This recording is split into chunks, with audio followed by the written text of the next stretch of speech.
ರಾಯರ ಹಿಂದಿನ ಅವತಾರಗಳ ಬಗ್ಗೆ ನಿಮಗ್ ಗೊತ್ತಾ?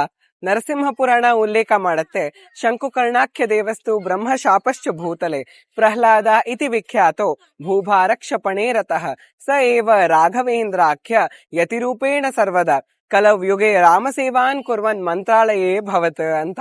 ಅಂದ್ರೆ ಇವರ ಮೂಲ ಸ್ವರೂಪ ಬ್ರಹ್ಮದೇವರ ಸತ್ಯಲೋಕದಲ್ಲಿ ಶಂಕುಕರ್ಣ ಅನ್ನೋ ಒಬ್ಬ ದೇವತೆಯದ್ದು. ಅಲ್ಲಿ ಬ್ರಹ್ಮದೇವರಿಂದ ಶಪಿತರಾಗಿ ಅವರು ಭೂಲೋಕದಲ್ಲಿ ಒಬ್ಬ ಅಸುರನ ಪುತ್ರನಾಗಿ, ಹಿರಣ್ಯ ಕಶ್ಯಪುವಿನ ಪುತ್ರನಾಗಿ, ಪ್ರಹ್ಲಾದನಾಗಿ ಅವತಾರ ಮಾಡ್ತಾರೆ. ಸಾಮಾನ್ಯ ಜನರಿಗೆ ಇದು ಶಾಪದ ತರ ಕಾಣಿಸಬಹುದು, ಆದ್ರೆ ಬ್ರಹ್ಮದೇವರು ಸಮಸ್ತ ಮನುಕುಲದ ಮೇಲೆ ಮಾಡಿದ ಅತಿ ದೊಡ್ಡ ಅನುಗ್ರಹ ಇದು. ಪ್ರಹ್ಲಾದ ಒಬ್ಬನಿಗೋಸ್ಕರ ಭಗವಂತ ಅವತಾರ ಮಾಡಿ ಹಿಸ್ಟರಿಯನ್ನ ಕ್ರಿಯೇಟ್ ಮಾಡ್ತಾರೆ. ಅಂತಹ ಮಹಾನ್ ಭಕ್ತ ಇವರು.